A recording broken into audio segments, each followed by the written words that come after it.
The following is a production of DallasCowboys.com and the Dallas Cowboys Football Club. How about them Cowboys? Yeah! Go Cowboys! Blowing out of the backfield, exploding down the sideline. This is Hangin' with the Boys, presented by Wingstop, where flavor gets its wings. Now, your hosts, Nate Newton, Kurt Daniels, Jesse Holley, and Shannon Gross. It is Friday! That's a live look at the Tostitos Championship Plaza outside in front of the Ford Center, where today the high is 97 degrees. Right now it's currently 94 degrees. We're short 2 team members today. Kurt, I think this is like, talk about the opposite ends of the spectrum, right? Like, you probably talk the least on this show, but contribute the most. Well, I talk the most on this show and probably contribute No, I don't agree with that at all. But here we are. We are here. Shannon is out. Nate's, I think he's going to call in. He may or may not call in. We'll see. But Nate is not here. Shannon is not here. I am Jesse Holley. Yep. This is Kurt Daniels. We have our priorities straight here. Absolutely. Together, we make Hanging with the Boys. And when I sit in this seat, I get to say this. We make Hanging with the Boys the sports talk equivalent of Braille. People feel us when we speak. This segment is brought to you by Wingstop, where flavor gets his wing. We get to do all that stuff. And I got to admit, Kurt, for all of you who do not know, Kurt is the one who does primarily our run sheets and kind of brings up the topic of the show, which is a huge thing for us.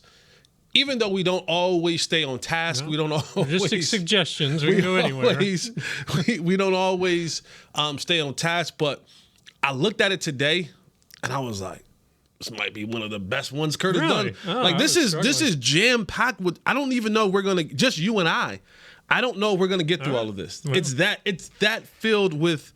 I'm glad amazing content. I was struggling a little bit today, so I'm glad this is one of those things where, like, let me give you a picture, right? For most of us who've been to college, and those of you who haven't been to college, at least you went to high school. When you start talking about doing a group project, like, I was thinking about this in the shower this morning. I was thinking about 3 other men in the shower this morning. Oh, I guess that's a compliment. Yeah. I was looking for the bling. But when you look at it, there you go, thank you. I was like, all right, every day we do a show, it's like a group project, right? Mm-hmm. Everyone bringing something to the show. Right. And I thought about it, and I said, okay, Jess, what do you bring to the show? And I look at what I do, like, this is my real life as well. Mm-hmm. When I was in college and it came time to do group projects, I wasn't really good with supplying a ton of information. Okay. My strong suit was I could afford meals to feed the group. Okay. But when it came time to presenting, I was the ace in the hole. Yeah. I get that. I was the ace in the hole. When it came time to present what we had done in the research department, hand me the baton and get out of my way. Well, it's the same here now. I'm just trying to tee stuff up for you. Put it on that tee. And I looked at it and I go, okay, Shannon, he would be the one who got all the graphics and stuff like that. He's pretty computer savvy, right? Like, he's the one that's just, then I thought Kurt, I'm like, man, Kurt would be a great job at doing all the research, making sure our things were grammatically correct, in order, MLS format. We were citing our sources that we didn't get. Engineering department. He's the engineering department to make sure that we didn't get the call down to the plagiarism department of the university. Yeah. And then I was like, well, what does Nate do? He's the. And then I thought to myself, he gets us there. He drives us there. And I was like, Nate would be the one in the group. He would bring all the snacks. He would keep the moment live, like when we got stressed and down about this project being 50% of our final grade. And then Nate would, every now and again, Nate would be the one person that said something. And he'd go, "That's it. Yeah, put that in there. That's true." Yeah. And I said, together we make an A product. That's right. We get that project done. We get it done. But to start this show, after we're now done rambling, as we always do, a kind of a sad day around the Cowboy organization. Yesterday, we lost. I want to say one of the pillars of the Cowboys organization. Yeah. The godfather of scouting. Yeah. Kind of the architect. The architect. Yeah. You're right. This was one of the guys when you're talking about how players are looked at and evaluated now, how you go and you find the Jesse Hollies of the world, how you find the Nate Newtons of the world, how you find the Deuce Vaughns of the world, the athletes who you can turn into football players, and how you break those things down. The Cowboys lost legendary Hall of Famer, Ring of Honor. He's in the Ring of Honor, yes. Ring of Honor. At 91 years old, Gil Brandt passed away yesterday. Did you have much interaction with him? I didn't. Yeah. I didn't. I met him a few times, and been in areas with him a few times, but there was never really any kind of interaction with them. Did you have any? I was going to ask, did you have any? Yeah, had the opportunity to interview him, either interview him myself or be at interviews with him a handful of times, maybe 4 or 5, and he was everything they say, just amazing memory. He could remember stuff from, 60 years ago, and sharp, just great stories. He was really we kind of leaned on him pretty heavily there for a while. He was it. He was the Cowboys' history, the historian, so to speak. So, he had a little edge to him sometimes. He could be a little ornery sometimes, but just an amazing person as far as, just what he brought to this team and just as an individual, and truly he should have been in the Hall of Fame. You can't have the NFL today without Gil Brandt. He deserved it. The president of the Hall of Fame even said, you can't tell the story of the Dallas Cowboys, which is a part of NFL history, without speaking of Gil Brandt. Yeah. And that's huge. And that's huge in any, I don't care what field you're in. If they can't tell the story of an entire organization or an entire sports league without your name being inserted in it in a major part, that's big business right there. So thoughts and prayers out to his family.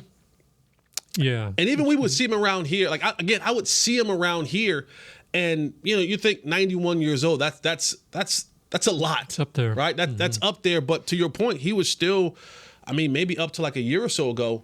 Yeah, I think over the last year, he'd battled some health problems over the last year or so. But yeah, up until in '90, he was still very much involved with the league and his Sirius XM show, and just you'd see him around here all the time at the games all the time, and he was very active. And you just hear people all around the organization, players, coaches, scouting, just talk, players and people who aren't even in this organization.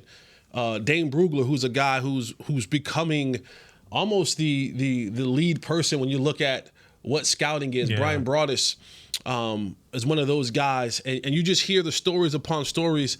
One of the offensive lineman gurus that are out right now, Duke Manyweather, he talks about how Gil would just call him up randomly and go like, hey, man, there's this guard in Montana, go look at him, right? And he just is like, okay.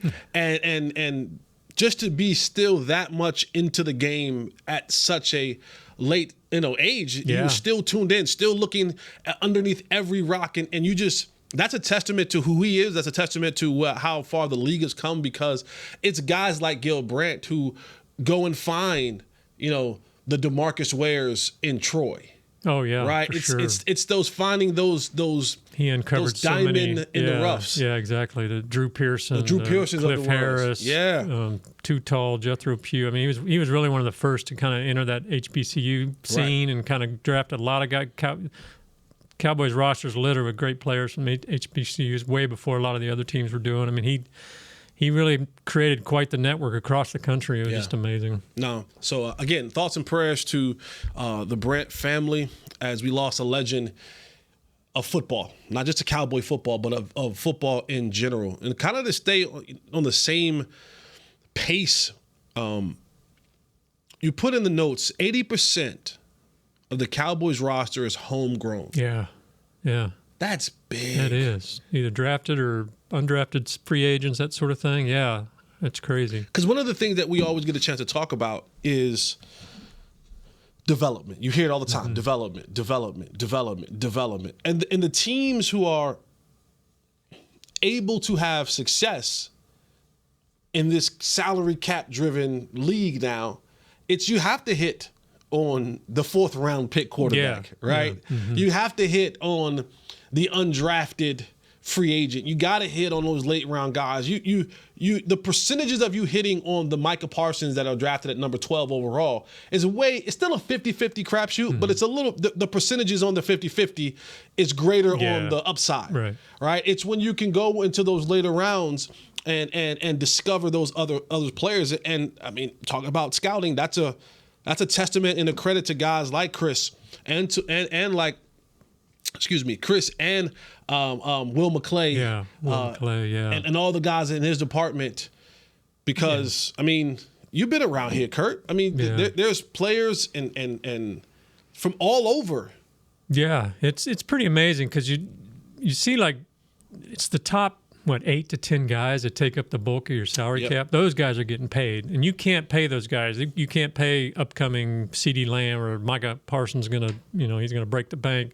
If you don't have those guys on the lower end, your young guys who you've picked up 2023, 2022, going back, to kind of keep that bottom 60% of the roster or whatever, down, the salary cap down or whatever. I think I read in one of the stories, I think it was Bob Sturm, I think, wrote it. But it's like over the last 3 years at guard, you had Connor Williams, Connor McGovern, and then Tyler Smith. Mm-hmm.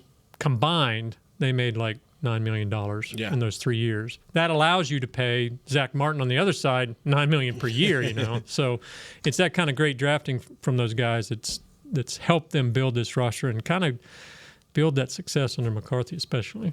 And those are the things we talk about, like the hitting yardage on special teams, right? That never comes up in the stat sheet. Yeah. It's things like this that never come up when you start talking about, man, how was this team able to do X, Y, and Z? It's that developmental part. Mm-hmm. It's that finding the diamond in the rough. It's finding the next, whoever that is. Yeah. I played with guys like Miles Austin, guys like Patrick Creighton, who went on and have pretty successful careers in the National Football League. But being able to find guys like that allows you, the Tony Romos of the world, that allow you that flexibility to say, we found a high caliber player later in the draft, right? And we were able to develop them. And you also lose. You also lose in that aspect as well, because you draft some other guys and you think, boy, these guys are pretty high up there, but we sure hope they stick around. The first thing that comes to mind for me was a guy out of LSU, Mo Claiborne. Oh, yeah. This is a guy, when they went and looked at Mo Claiborne, the talk was that this dude, by the metrics of how you scout that position, was as high or higher than Deion Sanders. Yeah.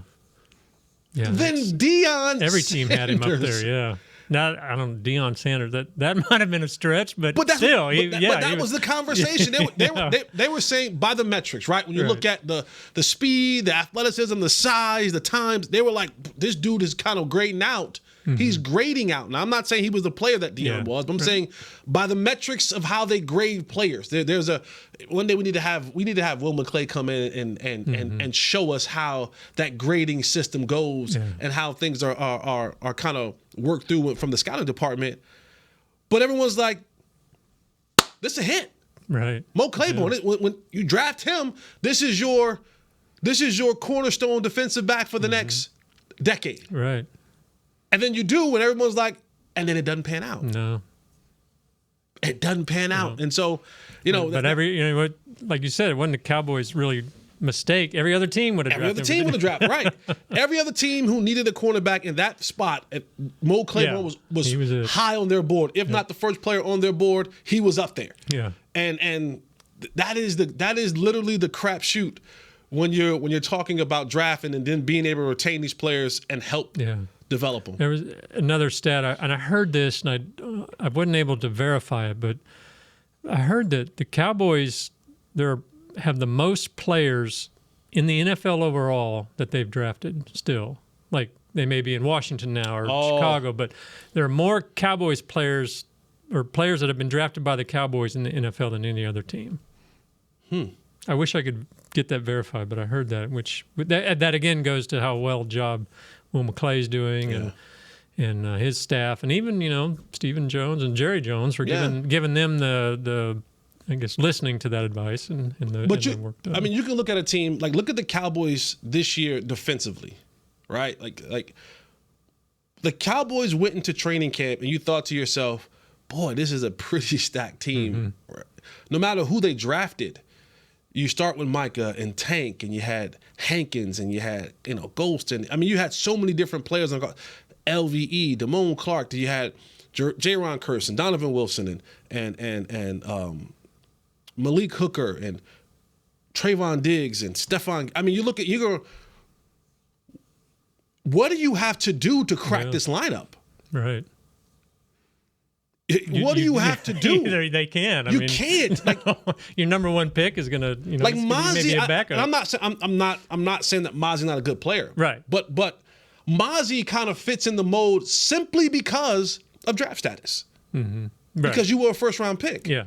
That's how talented this group looks. Same thing offensively. You have your question on the offensive line, but there's a ton of guys that returning from this football team that you're looking at and you're going, boy, you got to be pretty special to either crack this starting lineup or to be in that rotation. Yeah. And that all goes back to the testament of... Especially on offense, Brandon Cooks, they brought him via trade. Is everybody else drafted or signed? I think everybody else on the offense then is homegrown. Yeah. I think so. That's pretty impressive. That is pretty impressive. But at the end of the day, what we all want is that thing to equate to wins. Let us take our first break of the show. When we come back, we'll talk expectations for the quarterback. This team goes as number 4 goes. Him calling plays, did that help him? Yes, no, maybe so. Does it help Mike McCarthy? But a lot is going to be put on the shoulders the arm, the legs, the mind of number 4. Stay right here with us. This is Hanging with the Boys. We'll be right back. Hey, Cowboys fans, ready to spice up your next watch party? Bring Yo Quiero guacamole and be the game day hero. Yo Quiero means I want, and we know you want great, fresh-tasting, ready-to-serve guacamole for your home gating and tailgating events. Made with real avocados and the perfect blend of spices, it will be the star of any party. You can find us at your local Albertsons or Tom Thumb in the deli section. If you can't find it, talk to your store manager and tell them, Yo Quiero guacamole. Star Sports Tours is the only official fan travel partner of the Dallas Cowboys, offering exclusive game weekend travel packages with pre-game sideline access and photo ops with current players, cheerleaders, and Cowboy legends. You want to stay at a team hotel, attend the best tailgate party in Texas, tour the Star, and talk X's and O's with me, Everson Walls? With Star Sports Tours, you can. Visit cowboystravel.com to book your travel package today. I'm Dak Prescott, quarterback of the Dallas Cowboys. Blockchain.com is one of the most trusted ways to buy, sell, and trade crypto. Whether you're always on the go or stay closer to home, Blockchain.com is just a few taps away. Put the power of crypto in your pocket, so no matter where you are, you can trade on your terms and build a crypto portfolio to fit your life. For crypto pros, rookies, and anyone in between, Blockchain.com makes it easy to own a piece of the future. Blockchain.com, trusted by millions, trusted by America's team. SeatGeek has your back no matter what kind of fan you are. So whether you're a die-hard fan or a don't really care fan, a we got 'em next time fan or we'll never win again fan, a here for the tailgate fan or a first one through the gates fan, SeatGeek not only makes buying and selling tickets easier than ever before, they made just about everything else easier too. So whether you're a here every week fan or haven't been here in years fan, SeatGeek has you covered. Download the SeatGeek app today. SeatGeek, your ticket to great seats. Back to Hanging with the Boys. Welcome back to Hanging with the Boys. We appreciate you always being here with us. We're down two team members. Nate is not with us. Shannon is not with us. They're probably somewhere screwing off, not doing their responsibilities. Yeah. You know, Kurt, Nate's always talking about you not showing up. Look at him. Look at him not showing up. This segment is brought to you by Blockchain, blockchain.com. Number 4, Dak Prescott. Yes. If you watch the national networks, every single day there's a new story. Right? The stories are becoming.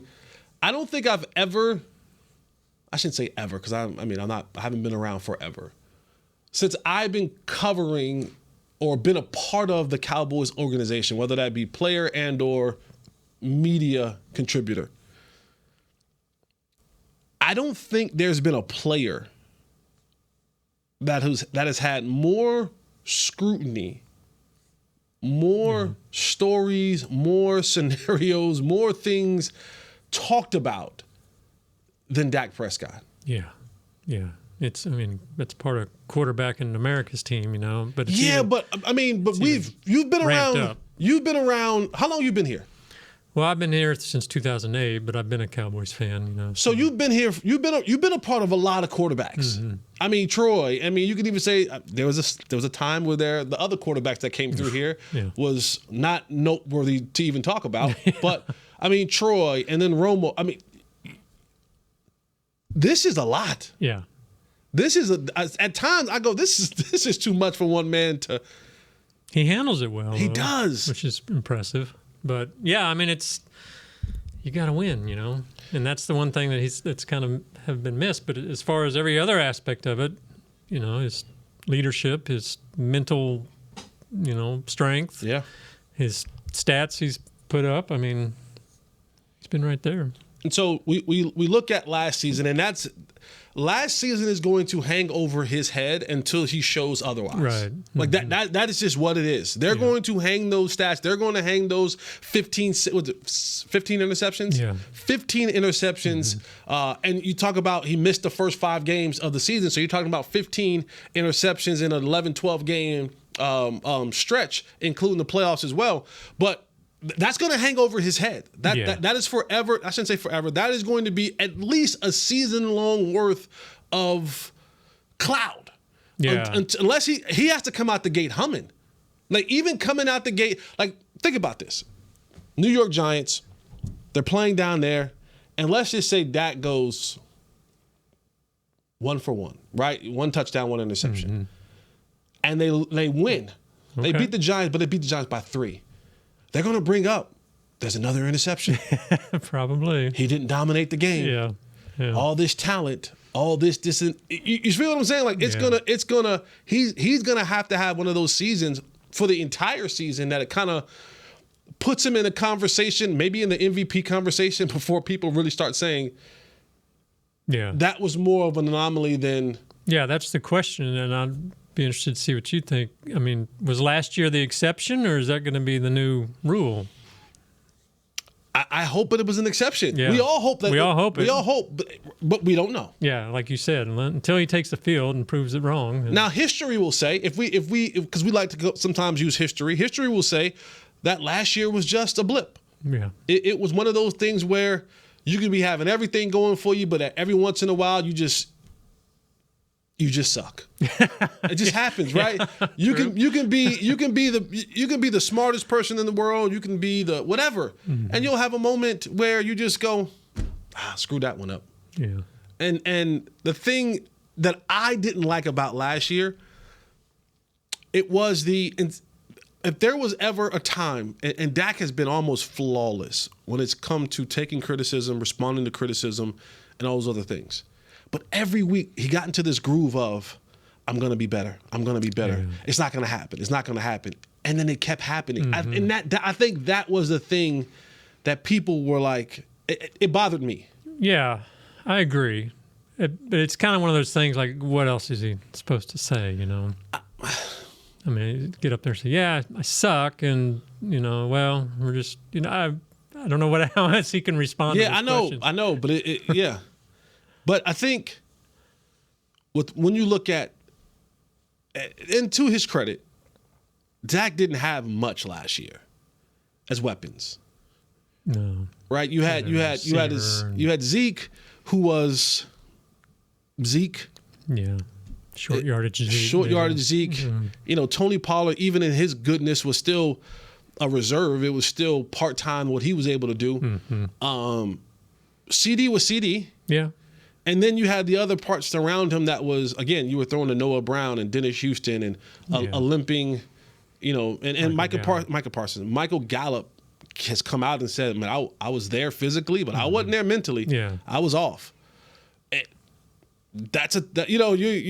and so I get it. I understand when you have to sit back and you go, you get to the line of scrimmage, you go, I got to make a play.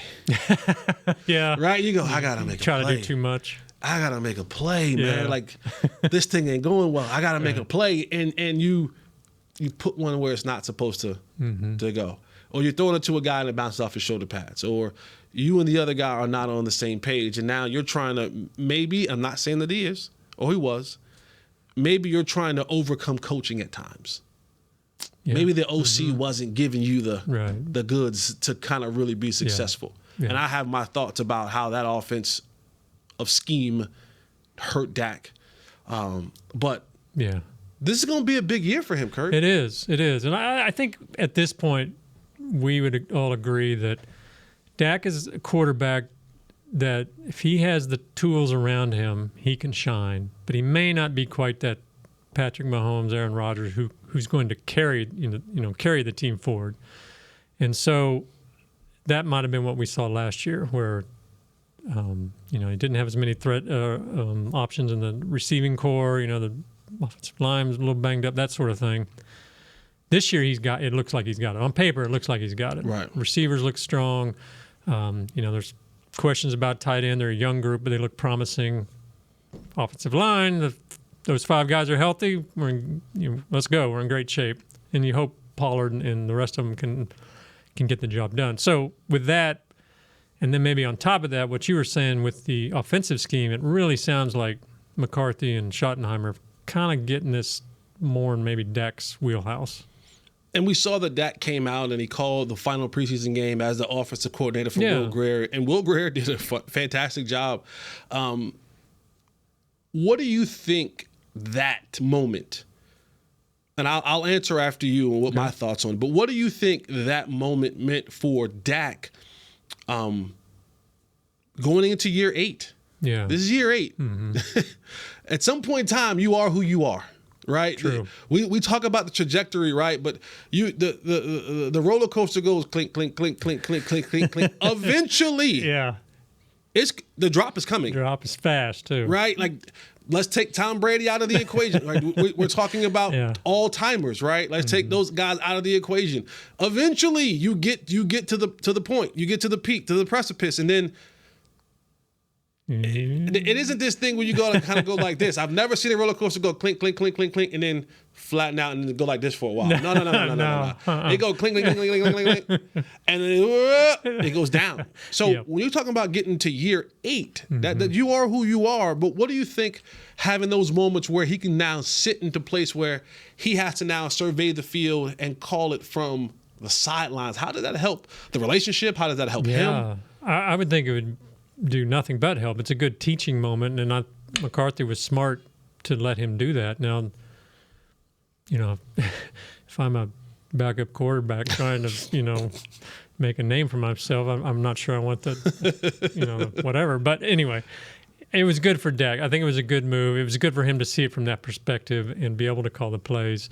And who knows? Maybe there's a time when the game gets tight and the bullets are flying that he needs to call some plays on the fly. So maybe that helps him along too. I'm not sure.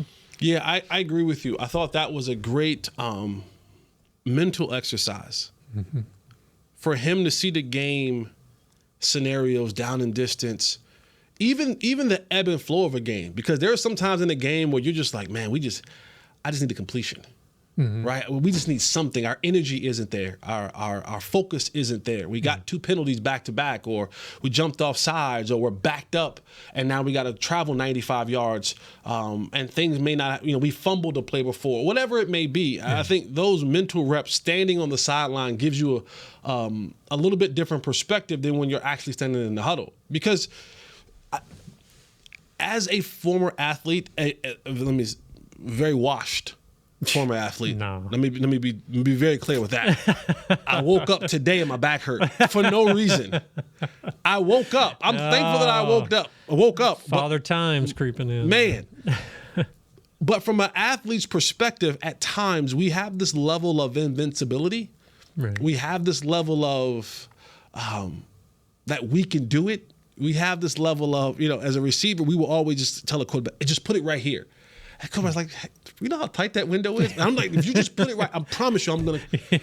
And so, but when you have to take a step back and kind of watch the game, almost have an out-of-body experience, when you have to watch the game from the sideline and your ability, your physical ability can't help, right? Dak's physical ability in those 4 quarters was null and void. Yeah. There was nothing he can do physically to change the outcome of what was getting ready to happen on the field. Right.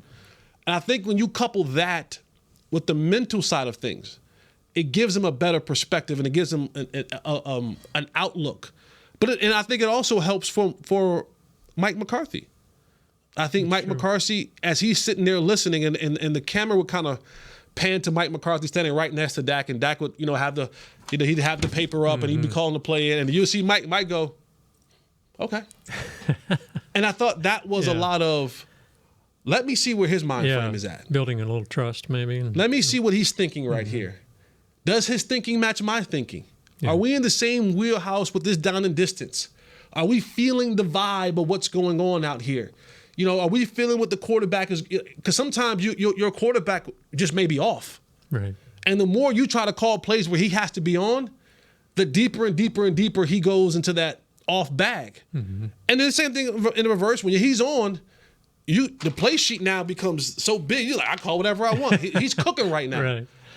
And so I think that helps with Dak. And I know he's chomping at the bits to get back out there to rectify.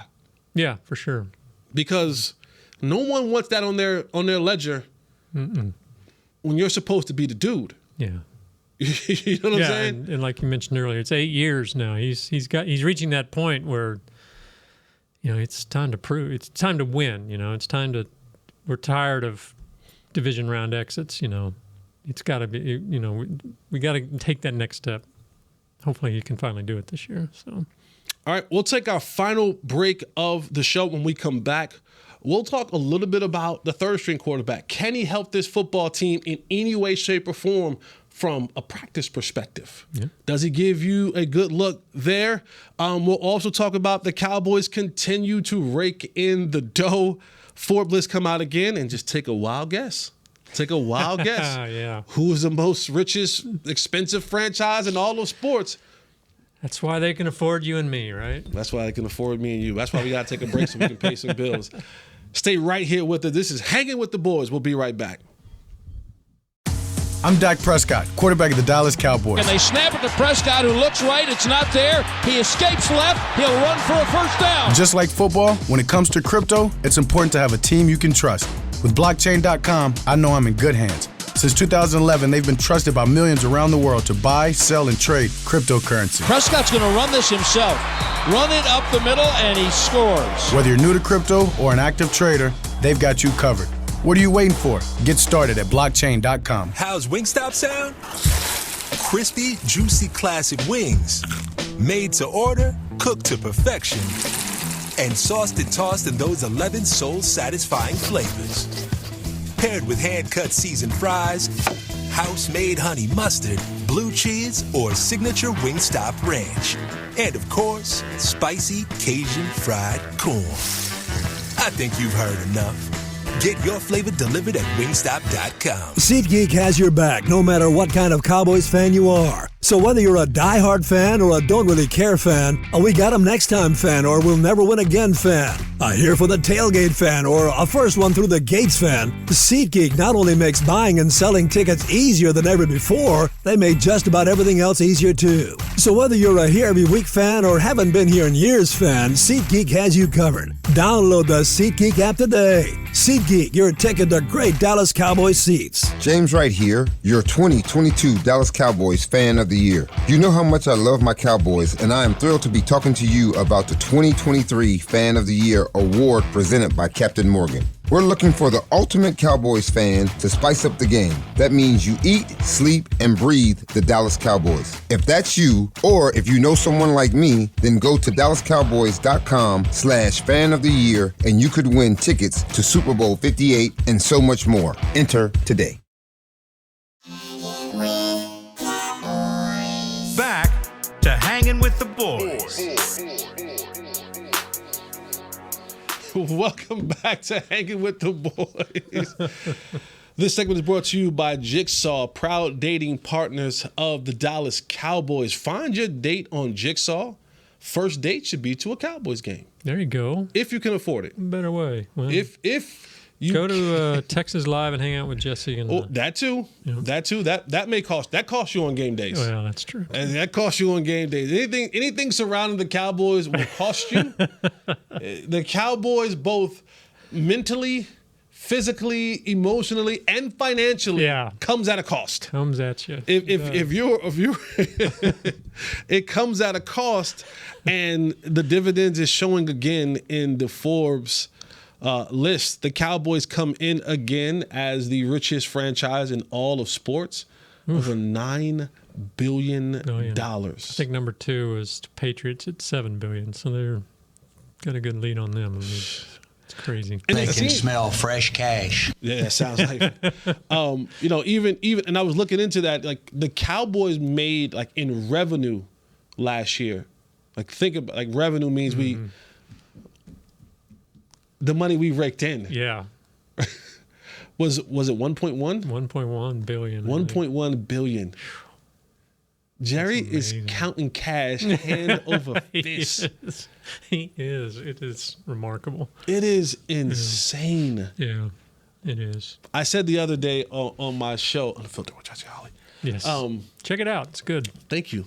No one, like, Jerry's the best hope seller. That was funny. You went an interesting direction on comparisons there. Yes. Yes. Hope is a drug. Yeah. Hope is a drug. Yeah. And he's the best hope drug dealer there is. True. To the tune of over $9 billion. Yeah. If you just take a moment and think about it, right? The league brings in every single year, the Shield, the National Football League. They bring anywhere in between $12 and $15 billion a year with all the TV deals and all that kind of other crazy good stuff. Like Jerry's franchise is worth 9.2. Yeah. That's remarkable. Of all the teams in the league and what they bring in, he rivals. And a lot of things that people don't know is talk about the architect of all doing this goes back to Tech Schramm and Gil Brandt was in that whole group as well. Yep. The ownership of the symbol, we talk about it all the time. The star, the star, the star. The ownership of the symbol for the star is not a Shield-owned symbol. No. It's not. No. Like other teams in the National Football League. The star is a Jerry Jones family owned symbol. Yeah, they definitely have their own thing going. They've cornered the market. Yeah. Mm-hmm.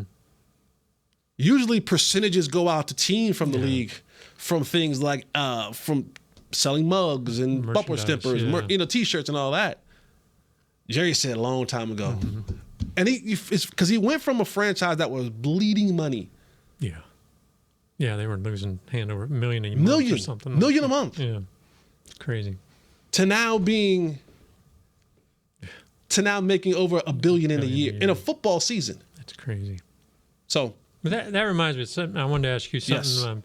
On your show, Unfiltered, you had talked about the Cowboys. Jerry's never going to let them have a bad season. Nope. And this is probably obviously why, because he knows he's going to make some money. But is that a bad thing? A bad thing for who? Well, a bad the thing. bank account of Jerry Jones? Well, or the Dallas Cowboys fans? But as fans, do we want to see? Would you rather have a 1-15, 3-14 year or something to restock, or would you rather kind of like you know, at the end of the day, to his core, Jerry Jones is a businessman. Yes. Right? Not a football fan. He's a businessman. Businessmen do not like losing money. No. At all. At all. Especially at the lengths of what he can lose it. Right? It's different between like you and I, where our losses are a couple $100 and we're sick. Yeah. We're sick. Yeah. He loses at a tens and $100 million level. So for him as a businessman, he's always thinking bottom line. Is my bottom line bringing in profit? Okay. Right? How do I maintain that 9.2 billion and more? Losing doesn't give you that. No. Because if you no longer are relevant, then they don't put you on TV. Yeah. Yeah. If you no longer are relevant, people aren't buying merchandise. People aren't showing up to the games. If the Cowboys find themselves somewhere at, midway through the season and they're 2-6, he can't sell tickets anymore for $500 a pop. The price now comes down. Yeah.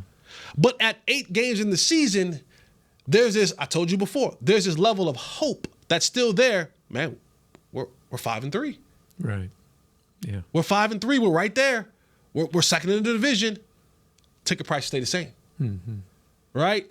You get one big win, people are jumping back on. When we turn on the TV and you turn on to any sports network, whether you like the show or dislike the show, Jerry likes the fact. See, we can talk about all the topics, man, they're unfair against Dak, and they're talking about a third string quarterback way too much, and they're coming up with these weird and wild scenarios, and why is the Cowboys always topic of discussion, the haters, While we sit back and we, fans and media likes, and we talk about this thing ad nauseum, you know what Jerry's sitting back saying? Just keep talking. Yeah. Just keep talking. Yeah, for sure. That's what he wants. And so if you're in the top 5 pick because of record, not because you've finagled a trade somehow, some way and found yourself up there, but if you're in the top 5 draft order, that means your team sucked. Yeah. Yeah. And there was either a fire sale or some sort of organic tanking.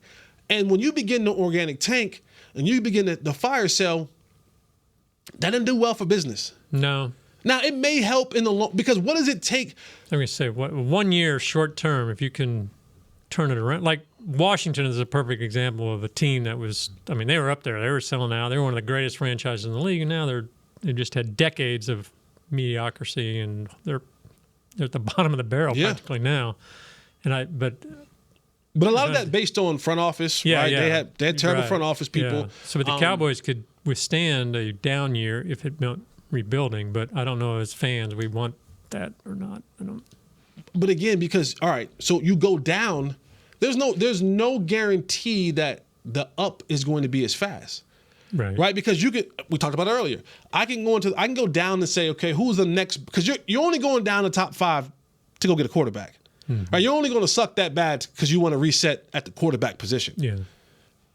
But we don't know if that guy is going to be. The Cowboys have been extremely blessed, but the fact of the matter is that they've had Tony Romo, an undrafted free agent, and Dak Prescott, a 4th-round pick, be their last 2 franchise quarterbacks. For the last almost 20 years, they've been extreme. It doesn't happen. You saw what it was when it was, when it was Drew Bledsoe, when it was Quincy Carter, and it was what was the baseball player name? Chris, you remember? Who was the baseball player that played quarterback? Chad Hutchinson. Drew Henson. Is it Chad Hutchinson? No, Drew Henson. One of those two. Drew Henson. Drew Henson played for the Yankees. Yes. Okay. Drew Henson. We've seen what that looks like for a franchise. It ain't pretty. It's not pretty. It ain't pretty at all. So I just think Jerry likes this conversation.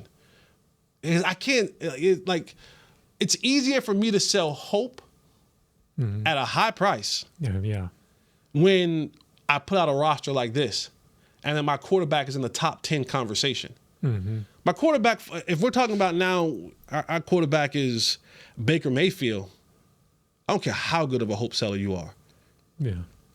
You can't sell me that. No. You can't tell me that's going to be a championship level quarterback. So, I don't know. It's interesting. It's an interesting fact, but I just don't believe that Jerry is in the place right now where a reset is actually needed. And the conversation has come even with the Trey Lance situation. That's come into play of what is Trey Lance? What has Trey Lance been brought here for? For sure. It's a big question, I think. That's part of us.